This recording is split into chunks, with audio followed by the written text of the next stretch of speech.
Hello, good morning everyone. So today we discuss about the UPSC strategy. तो video का आपने thumbnail देख के आपको पता चल गया होगा कि किस बेसिस पे ये वीडियो बनाया जा रहा है। ओके, जो यूपीएससी के स्ट्रेटजी है तो उसके लिए मैं आपको बताना चाहूँगी एकदम फाउंडेशन से लेकर स्टार्टिंग आपको कैसे करनी है। अक्सर लोगों को नहीं पता होता कि इस पे यूपीएससी में कितने सिलेबस है। मतलब सबको ये पता है कि ये बहुत वास्ट है, बहुत ज़्यादा वास्ट है। हाँ, वास्ट तो है लेकिन इसका भी कुछ लिमिटेड है। अगर हमें पता होगा कि वो लिमिटेशंस क्या है, क्या नहीं करना है, हमें इस पे ध्यान देना है ज़्यादा से ज़्यादा कि क्या नहीं करना है। ओके, तो यूपीएससी बेसिकली एक बोर्ड होता है, जैसे कि मैट्रिक में एक बोर्ड है सेवा सीबीएसई, तो उसी टाइप का यूपीएससी भी एक बोर्ड की तरह है जो सीईसी मतलब सिविल सर्विस एग्ज़ाम को कंडक्ट कराता है। ओके, तो इससे हमारे आईएएस, आईपीएस, आईएफएस, आईआरएस जैसे पद को सिलेक्ट किया जाता है और भी बाकी सारा बहुत कुछ है। तो इसमें 1000 वैकेंसी रहती है एक एग्ज़ाम के लिए, मतलब सालों में ये एक बार ही होता है। जो इसका सबसे ज़्यादा ऊंची पद है वो है आईएएस, आईपीएस एंड आईएफएस। ये है पूरी इंडिया का, मतलब सबसे हाईएस्ट वाला जो पोजीशन है वो ये 3 पद को कहा जाता है। ओके, सो अब हम आते हैं इसके स्टेजेस पर कि how many stages there are 3 stage in UPSC exam. ये सबको पता ही है, तो फिर भी मतलब जैसे कि ये वीडियो बिगिनर्स के लिए बनाया जा रहा है तो मैं एकदम शुरू से बता रही हूँ। सो इसमें 3 स्टेज होती है। पहला होता है prelims, then mains and interview, जो मतलब व्यक्तिगत टेस्ट होते हैं जो पर्सनालिटी के ऊपर होते हैं, वो है इंटरव्यू। तो ये लास्ट में हमारा जो पहले वाला स्टेज है, सबको लगता है कि ये तो क्वालिफाई हो ही जाएगा, लेकिन ऐसा बिल्कुल नहीं है। आप लोग प्रिडिक्ट नहीं कर सकते हो कि किस टाइप का क्वेश्चन यहाँ पे दिया जाता है। आप लोग कोई प्रिडिक्ट का मतलब जो लोग कहते हैं ना कि इसमें तुक्का मार के आएंगे ये वो, ऐसा कुछ नहीं होता। ओके, सो इसमें दो पेपर होते हैं, जो एक GS1 कहते हैं और एक CSAT का जो एप्टीट्यूड टेस्ट का होता है, सिविल सर्विसेज एप्टीट्यूड टेस्ट। तो मैंने यहाँ पे कैटेगरी वाइज वाक कर लिया है, मतलब डिवाइड कर लिया है कि प्रीलिम्स का जो है वो GS1 जो कि 100 मार्क का है और 2-2 मार्क इसमें, एक पर क्वेश्चन के लिए 2 मार्क है, तो कुल मिला के 200 मार्क का होता है ये GS1, जो कि क्वालिफाइंग एग्ज़ाम है। मतलब ये हमारी पूरी एग्ज़ाम के जर्नी तक ये इसका जो मार्क है ये प्लस नहीं होता, लेकिन ये करना होता है ये बहुत। और जो CSAT है ये तो मतलब इसमें भी 80 क्वेश्चन है, 1.5 करके। इसमें भी 200 मार्क का ही आपको एग्ज़ाम होता है, 200 मार्क का भी, 200-200 मिला के मतलब कुल 400 मार्क का ये एग्ज़ाम होते हैं। तो CSAT ये क्वालिफाइंग है, इसको बस 1/3 नंबर इस पे लाना है, बस 1/3 स्कोर कर गए तो मतलब ये क्वालिफाई हो जाता है। और आप लोगों का एक बात बहुत ध्यान देने वाली बात ये है, जो प्रीलिम्स एग्ज़ाम है इस पे आपका पहला पेपर CSAT चेक किया जाता है। अगर इस पे आप क्वालिफाई होते हो तब जाके ही आपका GS1 का चेक किया जाता है। तो कोई अगर ऐसा है सोचा कि मतलब GS तो मैंने हाई स्कोर कर लिया, इसका नहीं पता, लेकिन अगर ये आपका क्लियर नहीं हो रहा तो आपका ये पेपर भी नहीं देखा जाएगा, तो कोई फ़ायदा नहीं है। तो इस पे भी हमें बहुत अच्छे से फोकस करने की ज़रूरत है। तो हम प्रीलिम्स का तो हमें समझ में थोड़ा बहुत आ ही गया होगा, तो अब हमें देखना है मेंस का, जो हमारा जिसका मार्क काउंट होते हैं, जो बहुत ज़रूरी है, जिसमें यहाँ पे मैंने लिखा ही है कि यहाँ पे 9 पेपर है। सॉरी, आप लोग को नहीं दिख रहा होगा। हाँ, तो यहाँ पे 9 पेपर है कुल मिलाकर। तो इसका जो ना प्रीलिम्स का मार्क यहाँ पे काउंट नहीं होता, तो मेंस प्लस इंटरव्यू मिला करके आपको यूपीएससी में सिलेक्शन मिलता है। और जो इंटरव्यू का मार्क है ये मैं यहाँ पे लिख लेती हूँ, 275 मार्क का होता है। ये 275 मार्क का, सॉरी नहीं दिख रहा होगा, ये जो इंटरव्यू है ये आपको 275 मार्क का होता है। और जो मेंस है इस पे आपको कुल मिला करके 1750 मार्क का एग्ज़ाम होता है ये, जो कि 5 दिन में ज़्यादा होते हैं, 5 दिन में 9 पेपर। तो सोचिए कितना टफ़ लगता है। लेकिन अगर आप अच्छे से अच्छा एक स्ट्रेटजी फॉलो करेंगे तो इतना भी टफ़ नहीं है। ओके, सो इसमें 9 पेपर होते हैं। तो 9 पेपर क्या क्या होते हैं ये देखिए, इसका जो 4 पेपर है, 4 इसका जीएस में आता है, जीएस 1, जीएस 2 एंड जीएस 3। इसको मैंने बेसिकली 2 डिवाइडों में डिवाइड कर लिया, इसीलिए क्योंकि हर कोई जो आपको अच्छे से समझा रहा होगा कि यूपीएससी की स्ट्रेटजी में मेंस में क्या, प्रीलिम्स में क्या हमें आते हैं, तो मतलब तो इसके लिए मैंने 2 पार्ट में इसको डिवाइड कर लिया है कि जीएस 1, 2 एंड 3, जो कि 250 मतलब 250 मार्क का होता है ये 3 पेपर। और ये भी 250 मार्क का ही होता है, जीएस 4। इसको मैंने अलग से क्यों लिखा, क्योंकि ये जो इसका जो मार्क है या फिर ये जो सब्जेक्ट है, तो ये आपका प्रीलिम्स में कॉमन नहीं है। जीएस 1, 2, 3 ये आपको प्रीलिम्स के लिए भी हेल्प करता है, मतलब प्रीलिम्स इससे रिलेटेड है। और जीएस 4 का इससे कोई रिलेटेड नहीं है, जिसलिए मैंने इसको अलग से लिखा। जो मतलब एथिक्स एप्टीट्यूड टेस्ट करती है कि आप किस टाइप का इंसान हो, आपको कोई कंडीशन दी जाए तो आप उसको किस तरह से टैकल करो। तो इसके लिए आपको जो वो तो देखना पड़ेगा ना कि आप करप्शनिस्ट इंसान हो या फिर मतलब आप में अच्छा क्वालिटी नहीं है, ये कुछ भी। मतलब ये जो एग्ज़ाम है ना, ये पूरी तरह से एक ह्यूमन बीइंग है, मतलब जो एकदम अच्छे इंसान है, मतलब पूरी उसकी ये जर्नी करते करते मतलब वो ऐसा इंसान बन जाते हैं। मतलब जो एप्टीट्यूड उसके होते हैं बहुत पॉजिटिव होते हैं। इसका मतलब कोई नेगेटिविटी नहीं होना चाहिए। मैं आपको शायद अच्छे से नहीं समझा पा रही हूँ, लेकिन होप आप लोग समझ गए होंगे कि एथिक्स, ये नाम सुन के ही पता चल गया होगा कि ये किस टाइप का सब्जेक्ट है। ये पूरा मतलब ह्यूमन बीइंग है। सो धीरे धीरे आपको सब समझा दूँगी। No need to worry about it. Okay, so और एक जो दिया जाता है आपको, ये ऑप्शनल। ये आपको सबसे पहले ही स्टार्ट करना चाहिए, मैं तो कहती हूँ। मतलब ये 500 मार्क का होता है, इसमें 2 पेपर होते हैं ऑप्शनल में। तो ऑप्शनल में बहुत कुल मिला के 22 या फिर 24 इस ऐसा ही कुछ इतना टोटल सब्जेक्ट है। आपको जो पसंद लगे, एंथ्रोपोलॉजी, जिसको मैथ, बायोलॉजी, केमिस्ट्री, सब साइंस आर्ट सबके हैं। PSIR मतलब political science and international relations, और हिस्ट्री, ज्योग्राफी तो है ही। मतलब सब मिला के 22 सब्जेक्ट दिया जाता है, जो आपको लगे कि हाँ, इस सब्जेक्ट से होकर मैं पूरी लंबा जर्नी, मतलब जिस सब्जेक्ट पे आपका इंटरेस्ट हो सबसे ज़्यादा, मतलब आपको लगता है कि ये सब्जेक्ट मुझे कभी बोर नहीं लगेगी, या फिर इतनी लंबी जर्नी, इसको मतलब एग्ज़ाम नहीं कहते, ये एक मैराथन है। मतलब जो बहुत ज़्यादा टैलेंटेड है, ऐसा नहीं कि वही क्रैक करेगी। जो मतलब हार्ड वर्किंग है या फिर रेगुलर उसको एक ही मेहनत करना आता है, मतलब जो कि हर किसी से नहीं होता कि रेगुलर ऐसे ही 8 घंटे 9 घंटे रेगुलर उसको दिया जाए, तो इस टाइप का। तो ऑप्शनल आपको बहुत सोच समझ के लेना चाहिए। मतलब आप टाइम लीजिए, 15 दिन 1 माह पढ़ के देखिए कौन सा आपको ज़्यादा इंटरेस्ट है, तो वैसे करके आपको ऑप्शनल लेने चाहिए, क्योंकि इसमें बहुत डीपली जाना पड़ता है। 500 मार्क का है, देख के ही पता चलता है कि कितना मतलब डीपली जाना पड़ेगा, कितना डीपली स्टडी करना है इसका।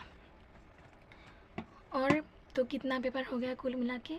4 GS4 का, ऑप्शनल का 2 पेपर, 4 and 2 6 पेपर, और जो होता है एक ऐसे का पेपर जो ये भी 2 पेपर में आता है, 125 मार्क करके होते हैं, ये भी 250 मार्क का ही होते हैं, 250 मार्क्स होते हैं ऐसे में।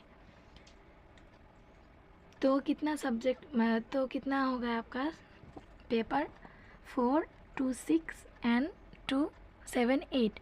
और एक होता है जो इंग्लिश कोई भी लैंग्वेज का होता है एक, वो भी 250 मार्क का ही होता है, इंग्लिश लैंग्वेज, जो मतलब जिसका जो लैंग्वेज है, लैंग्वेज के सॉरी इंग्लिश नहीं, लैंग्वेज के हिसाब से, मतलब आप अगर कर्नाटक में रह रहे हो तो आपका कन्नड़ी में होगा, अगर आप तमिलनाडु में हो रहे हो तो आपका तमिल तेलुगु ऐसा लैंग्वेज होगा, हरियाणा में हरियाणवी, तो ऐसा गुजरात में गुजराती, असम में आसामीज़, तो इस टाइप का लैंग्वेज के हिसाब से आपका एक पेपर होता है 250 मार्क का।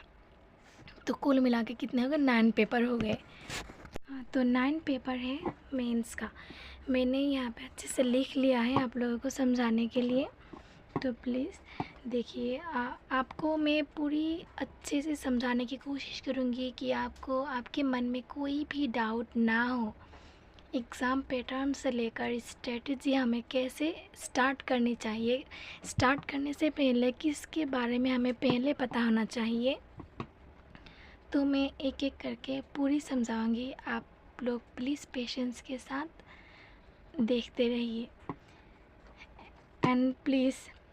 तो जो मेंस एग्ज़ामिनेशन है, आप लोगों को नहीं दिख रहा होगा, हाँ, जो मेंस एग्ज़ामिनेशन है ये रिटन स्टेज है, ये तो पता ही है, मतलब आप लोगों को पता है, मैं फिर भी मैं बता रही हूँ बिगिनर्स के लिए।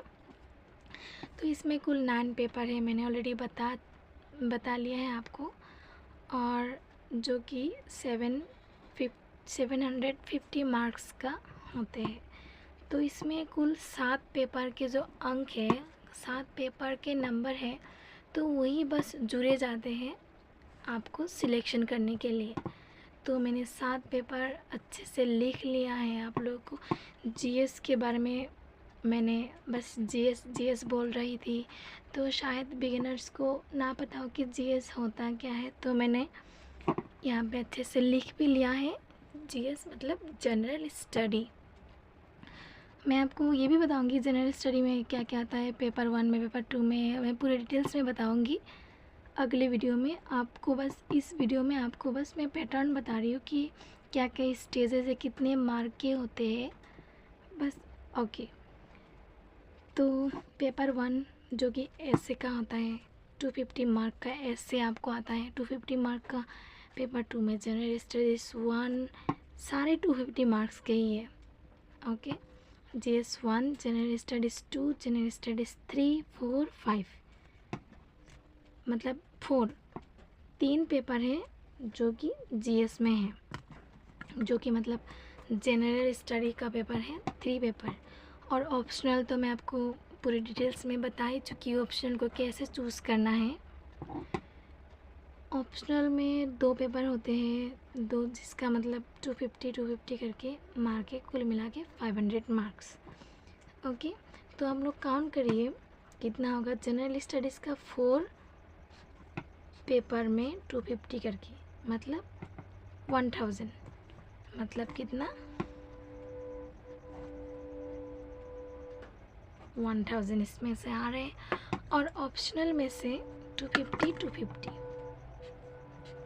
मतलब 500, 500, तो कितना हो गया हमारा 1000 और 500, 1500 और 250, ऐसे का फर्स्ट पेपर सब मिला करके कितना हुआ 750। ओके, तो ये हमें मेंस में हमें 750 के एग्ज़ाम देने पड़ते हैं। मतलब ये बस 7 पेपर का ही बात बताई है मैंने, 7 पेपर, और यहाँ पे मैंने लिखा है 9 पेपर। तो 2 पेपर क्या क्या है, ऑफ कोर्स आपको जानने की ज़रूरत है 2 पेपर क्या क्या है। तो देखिए 2 पेपर मैंने भी लिखा है, देयर आर 2 लैंग्वेज पेपर, जो कि लैंग्वेज के हिसाब से होता है। एक है Indian language and another one is English. एक है इंडियन लैंग्वेज और इंग्लिश, मतलब विथ 300 मार्क्स ईच, मतलब दोनों में 300 मार्क करके हैं। दिस आर क्वालिफाइंग, ये आपका क्वालिफाइंग इन नेचर है, मतलब ये आपको काउंट, ये आपका पूरी जर्नी की सिलेक्शन में आपको ये एग्ज़ाम देने पड़ते हैं, लेकिन ये इसका मार्क काउंट नहीं होता। ओके, सो आपको बस इसको क्वालिफाई करना है, क्वालिफाइंग नेचर का है। तो अगले पेज में हम देखते हैं। यहाँ पे देखिए, यहाँ पे भी मैंने आप लोगों को समझाने के लिए अच्छे से लिखने की पूरी कोशिश करी मेरी तरफ से। तो हमने मेंस में हमने कितने मार्क्स काउंट किए?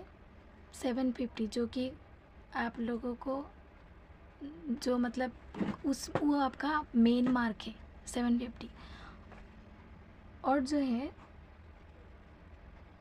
275 जो पर्सनालिटी टेस्ट, मतलब इंटरव्यू में आपका है, इंटरव्यू में आपका 275 मार्क का होता है। तो कुल मिलाकर के कितना हुआ आपका? 2025, 1750 और 275 अगर प्लस करेंगे तो 2025। तो टोटल मार्क हमारा 2025 का होता है, total mark for final ranking. Okay, जिसमें मतलब 750 marks from mains and 275 from interview. Okay, तो आप लोग होप आपको पूरी एग्ज़ाम की पैटर्न के बारे में अच्छे से समझ में आ गई होगी। एग्ज़ाम पैटर्न पूरी मैंने आप लोगों को समझाने की कोशिश की, प्रीलिम्स से लेकर पूरी इंटरव्यू तक किस तरह का आपका एग्ज़ाम होते हैं, कितने मार्क होते हैं, टोटल मिला के कितना मार्क आपको काउंट होते हैं पूरी एग्ज़ाम सिलेक्शन के लिए, और कौन कौन सा पेपर है जो कि क्वालिफाई करना पड़ता है। होप आप लोगों को अच्छे से समझ में आ गया होगा। अब अगर हम बात करें स्ट्रेटेजी की, तो यूपीएससी स्ट्रेटेजी के बारे में आपको जानना है तो आप लोगों को मैं पूरी सब्जेक्ट वाइज बताऊंगी। जनरल स्टडी में क्या क्या आता है, जनरल स्टडी 2, 1, 2, 3 पूरी बताऊंगी। लेकिन उससे पहले जो सबसे पहला काम है आपको, मतलब अगर आपको बस पे उठना है तो बस कंडक्टर को आपको बताना पड़ेगा कि आपको कहाँ जाना है, मतलब डेजिग्नेशन, जो मतलब डेस्टिनेशन है आपका, सॉरी, तो वो जानना बहुत ज़रूरी है। अगर आप खुद से जा रहे हो तो आपको रास्ता पता होना ज़रूरी है, किस तरह से जाना है। तो सेम उसी तरह, सॉरी मैं ऐसे आलतू फालतू की एग्जांपल दे रही हूँ आपको समझाने के लिए, फॉर बिगिनर्स। ओके, तो आपको सबसे पहली बात जो जाननी है वो है आपका सिलेबस। सब लोग यही करते हैं, सिलेबस के बारे में अच्छे से जानकारी ना लेके ही स्टडी करने बैठ जाते हैं। तो सिलेबस जानना बहुत ज़रूरी है, क्योंकि ये बहुत बड़ा लंबा जर्नी है। इसका एक मतलब ये एक मैराथन है। आपको पूरी तरह से सिलेबस की जानकारी होना बहुत ज़रूरी है, और उसके बाद सिलेबस जानेंगे तो आपको पता होना चाहिए कि किस टाइप का क्वेश्चन आता है, वो भी बहुत ज़रूरी है। तो नेक्स्ट है PYQ। आइए हम इसको डिटेल्स में समझते हैं। तो अगर बात करें यूपीएससी स्ट्रैटेजी के बारे में, तो मैंने स्क्रीन पे दिख ही रहा होगा, मैंने आपको स्क्रीन पे नहीं है, मतलब मैंने लिख लिया है, आप लोग को दिख ही रहा होगा। मैंने 6 पॉइंट लिखा है, सोच समझ के 6 पॉइंट लिखा है। तो अगर कोई ये फॉलो कर पाएगा तो इंशाल्लाह उसका सिलेक्शन तो तय है। पता नहीं, लेकिन हाँ बहुत मुश्किल है। फिर भी अगर जो सीरियस एस्पिरेंट होगा वो करेगा, यूपीएससी के लिए मतलब त्याग ना करना पड़े तो कोई नहीं कर पाएगा, त्याग तो करना ही पड़ेगा। तो बेकार की बातें ना करते हुए शुरू करते हैं। देखिए, फर्स्ट में मैंने लिखा है syllabus. First you have to be no the syllabus of UPSC. UPSC का सिलेबस जानना बहुत ज़्यादा ज़रूरी है, क्योंकि ये इतना वास्ट है, मतलब लोगों को आइडिया ही नहीं है कि कहाँ से क्वेश्चन पूछे, लोगों को लगता है पता नहीं कहाँ से पूछेगा, तो ऐसा हो जाता है। तो सिलेबस आप निकालिए, उसको पहले रट लीजिए। पढ़ने से पहले, कोई भी टॉपिक स्टडी करने से पहले आप सिलेबस को मतलब पूरा रट लीजिए। Have to be memorise the syllabus मेरे ख्याल से। नेक्स्ट है PYQ। आपको PYQ मार्केट में अवेलेबल मिल जाएगा। PYQ लेने हैं और एनालिसिस करने हैं कि कहाँ से UPSC सवाल करते हैं, कौन सी टॉपिक ज़्यादा रिपीट करते हैं। मतलब UPSC कभी सवाल क्वेश्चन कभी रिपीट नहीं करता, but always repeated the topic repeat करते हैं। मतलब ये नॉर्मल एग्ज़ाम नहीं है, इसको मेमोराइज़ करके आप कुछ नहीं कर पाएंगे। कोई भी पढ़ के आपको चीज़ों को एनालाइज करना पड़ेगा, तभी हो पाएगा। और जो 3 नंबर पे लिखा है, जो मोस्ट इम्पॉर्टेंट है, वो है न्यूज़पेपर। आपको रोज़ाना न्यूज़पेपर लेनी है। मतलब इंडिया के 2 जो आते हैं, the Hindu and Indian express, कोई सा भी एक लेना चाहिए। मतलब जो भी आपको अच्छा लगे। द हिंदू से ज़्यादा प्रिफरेबल है द इंडियन एक्सप्रेस। मतलब वो उसकी जो टर्म है बहुत इजी है, समझने में दिक्कत नहीं होती। एंड 4th नंबर पे डेली टास्क। आपको कुछ टास्क बनाने हैं कि आज मुझे ये टॉपिक करना है, न्यूज़पेपर तो रखना ही रखना है। और पूरे रात में एक आप टास्क बनाइए, पूरा दिन उसको करिए, रात को फिर टिक लगाए कि कंप्लीट हुआ कि नहीं। और जो भी PYQ मतलब सिलेबस के टॉपिक उठाएंगे, उसके बाद आपको PYQ से आपकी बन रहे कि नहीं, क्वेश्चन बन रहे कि नहीं, that's a very important. Okay, तो क्वेश्चन बन रहे हैं, इसका मतलब ये है कि आप सही ट्रैक पे हैं, या आप खुद मतलब समझ सकते हैं कि हाँ, I am on right direction. Okay. और 5th नंबर पे वीकेंड टारगेट। मतलब आप वीक में आपको टेस्ट सीरीज करना है या फिर कुछ भी करिए, लेकिन जो जो पढ़ा है उसको रिवीजन करना तो बहुत ज़्यादा ज़रूरी है। हम लोग क्या करते हैं, रिवीजन करने का मन ही नहीं करता। मतलब कोई बंदा ऐसा नहीं है जो रिवाइज करना पसंद करे, वो हमें टाइम लॉस्ट ही लगता है कि अरे क्यों कर रही है टाइम लॉस्ट। लेकिन ऐसा नहीं है। UPSC बहुत लंबा जर्नी है। ये एग्ज़ाम ही खुद 1 साल तक चलते हैं। पहले प्रीलिम्स 3 मंथ बाद मेंस, फिर 3 मंथ पहले बाद इंटरव्यू। तो देखिए, मतलब एग्ज़ाम ही लगभग 1 ईयर तक का होता है, तो कितना लंबा मैराथन है। इसको याद रखने का एक ही तरीका है कि पढ़िए, रिवीजन करिए, पढ़िए, जो पढ़ा रिवीजन करिए बस। मैं तो कहूँगी कि दिन ब दिन रिवाइज करें तो ज़्यादा अच्छा है। रिवाइज करें तो पूरा दिन में क्या पढ़ ले, रात को बस 15 मिनट या फिर 1 घंटा ही लग सकता है रिवाइज करने में, वो आपको ज़्यादा दिक्कत नहीं होगी। और वीक में लास्ट में जाके एक बार फिर से पूरे हफ्ता का, पूरे जो 7 दिन में किया वो रिवाइज करिए। That's the very easy pattern. और मतलब ये पॉसिबल है तभी जाके। और होप आप लोगों को अच्छा लगा। नेक्स्ट टॉपिक में, नेक्स्ट वीडियो में आप लोगों को कोशिश करूँगी सिलेबस देने के लिए। Okay, thank you for today, thank you so much, thank you.